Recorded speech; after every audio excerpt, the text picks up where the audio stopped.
The Gospel of Mark. Mark 7, King James Version.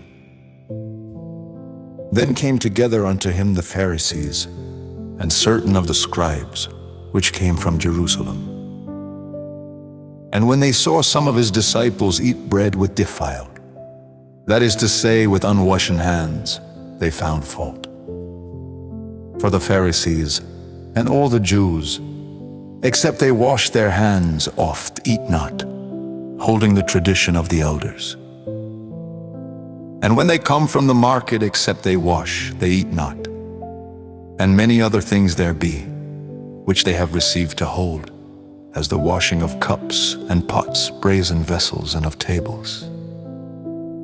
Then the Pharisees and scribes asked him, Why walk not thy disciples according to the tradition of the elders, but eat bread with unwashen hands? He answered and said unto them, Well hath Esaias prophesied of you hypocrites, as it is written, This people honoreth me with their lips, but their heart is far from me. Howbeit in vain do they worship me, teaching for doctrines the commandments of men.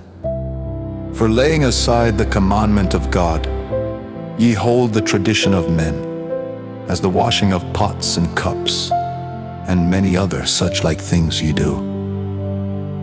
And he said unto them, Full well ye reject the commandment of God, that ye may keep your own tradition.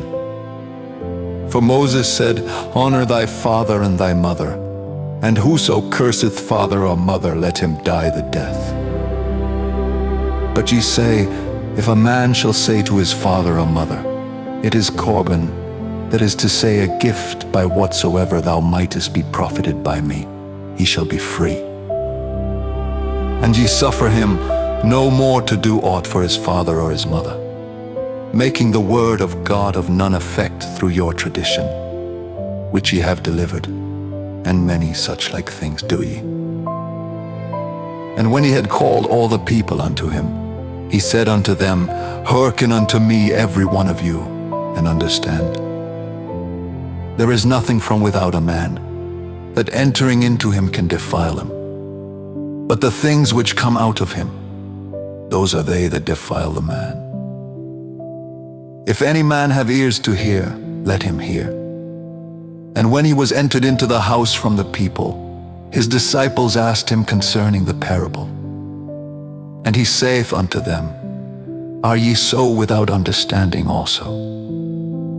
Do ye not perceive that whatsoever thing from without entereth into the man, it cannot defile him, because it entereth not into his heart, but into the belly, and goeth out into the draught, purging all meats? And he said, That which cometh out of the man, that defileth the man. For from within, out of the heart of men, proceed evil thoughts, adulteries, fornications, murders, thefts, covetousness, wickedness, deceit, lasciviousness, an evil eye, blasphemy, pride, foolishness. All these evil things come from within, and defile the man. And from thence he arose and went into the borders of Tyre and Sidon, and entered into an house, and would have no man know it. But he could not be hid. For a certain woman whose young daughter had an unclean spirit heard of him, and came and fell at his feet. The woman was a Greek, a Syrophoenician by nation, and she besought him that he would cast forth the devil out of her daughter.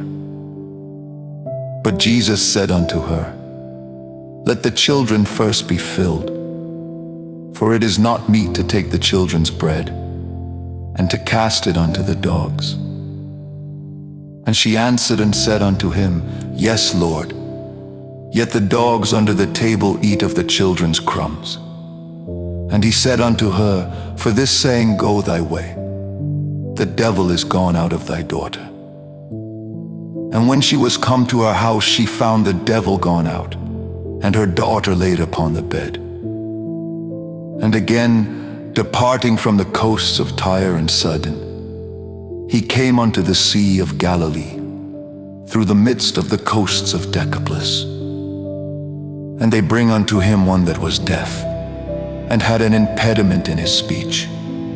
And they beseech him to put his hand upon him. And he took him aside from the multitude, and put his fingers into his ears. And he spit, and touched his tongue. And looking up to heaven, he sighed, and saith unto him, Ephphatha, that is, be opened. And straightway his ears were opened, and the string of his tongue was loosed, and he spake plain. And he charged them that they should tell no man. But the more he charged them, so much the more a great deal they published it, and were beyond measure astonished, saying, He hath done all things well.